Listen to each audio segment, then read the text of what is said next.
A massive dump of sensitive Chinese documents has randomly appeared on GitHub, which seems to reveal top secret Chinese hacking tools. Also in your Hacking News Roundup, a consumer-grade spyware app has itself been hacked, and the FBI has taken out a Russian government botnet. But first, this could be big. A GitHub user, I-S00N, recently spawned and published a repository. When translated into English, it reads, "The truth behind I-S00N." I-S00N, or I-S00N, I'm not exactly sure how to pronounce it, is a Chinese company that, on the surface at least, only deals in standard cybersecurity services like penetration testing, risk assessments, that kind of thing. But thanks to what seems to be a disgruntled former employee, we've been granted access to a whole treasure trove of secret documents that reveal spyware and even physical hacking devices that have allegedly been made for and used by the Chinese government. So what does the 200 megabyte dump contain? In one document, there's a description of what's called a Wi-Fi proximity attack system, a physical device that can be disguised as a power bank, or a more bare-bones variant, that once covertly deployed on a victim's network, can be set up to provide a proxy tunnel into that network, providing access to remote hackers. It kinda sounds similar to Hack5's Land Turtle. There's a whole document in here on a Twitter public opinion guidance and control system, which talks about the need to strengthen the initiative in controlling overseas social public opinion. Well, this is pretty Orwellian. The platform seems to exploit some kind of vulnerability in Twitter private messages. A target account can be sent an evidence collection link, after which the system obtains permissions to publish tweets, view private messages, and more. In another file, there's details on custom remote access tools that can infect Windows, Mac, Android, and iOS devices. We've also got a description of some kind of physical device that's capable of pulling sensitive data from Android devices after they simply connect to its Wi-Fi network, though there's no description at all of how that works. Also in the dump are details of an anonymous communication network that overseas Chinese spies can use to stay hidden. It kinda sounds like a private version of Tor. There's a description of a physical device that seems to be what makes up nodes in the network, and we even have its specifications. The leak goes further. There's details of some kind of DDoS client, a Wi-Fi triangulation device, and a hell of a lot more. We've really only scratched the surface here. Not only are there details of custom spyware and hacking devices, but there's also a lot of employee communication in the dump, exposing the internal politics of the company, which includes employees complaining about low pay and that kind of thing. Oh, and there's also details on offensive cyber operations allegedly carried out by this company on behalf of the Chinese government. This leak is all very fresh. Despite being made public 4 days ago, it all went under the radar until yesterday, at which point it kinda went viral. On the surface, this seems like a leak of epic proportions. However, there are some important caveats. Firstly, there's no dates on a lot of these documents, so we don't know if these tools are old and deprecated or if they're still in use. Also, the company in question hasn't made any statements confirming or denying the breach, so it is possible at least that some, or maybe all of it, could simply be fake. After all, the leaker is clearly hell-bent on damaging this company as much as possible. I mean, the original GitHub repo is divided into how the company allegedly deceived the CCP, employee complaints, there's even an expose on their financial issues, and their apparently low-quality products. I've tried to give you guys a bit of an overview here, but no doubt in the coming days this story will develop as researchers comb through and make sense of more of the documents, so make sure to hit the subscribe and bell icon so you don't miss the follow-up.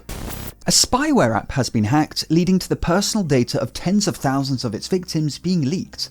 The Truth Spy is a consumer-grade spyware app, so this thing isn't being used by oppressive governments, but rather by oppressive parents. It's advertised as a kind of parental control tool that helicopter parents can use to keep an eye on their kids. However, whilst that's the advertised use case, these kinds of apps are often used maliciously by stalkers to, well, stalk.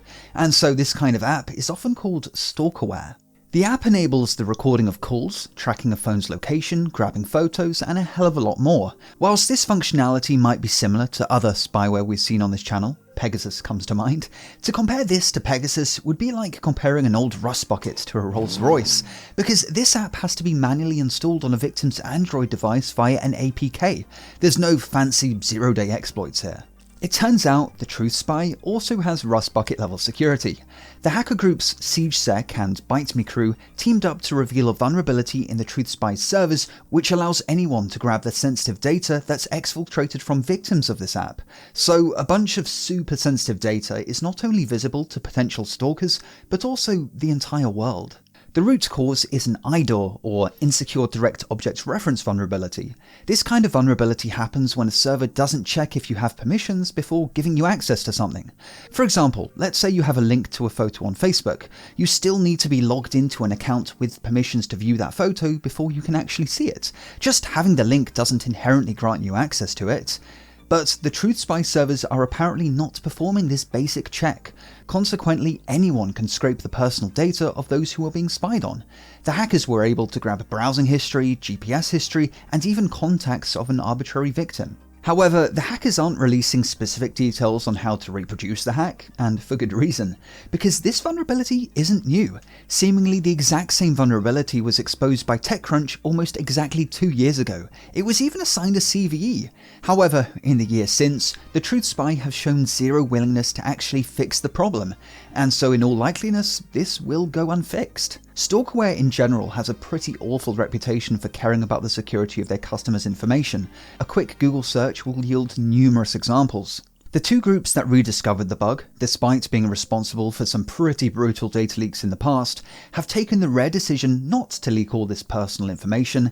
Instead, they teamed up with TechCrunch to add the IMEI numbers from the dump to a database so you can check whether you're a victim of the app. One of the hackers behind the investigation has a blog post that goes into much more detail on this, which I'll make sure to link below. The FBI has hacked and taken down a Russian government botnet that was being operated by Russia's military unit 26165, better known by the name Fancy Bear. Now, it's only February, but this is the second government-controlled botnet that the FBI has taken out this year.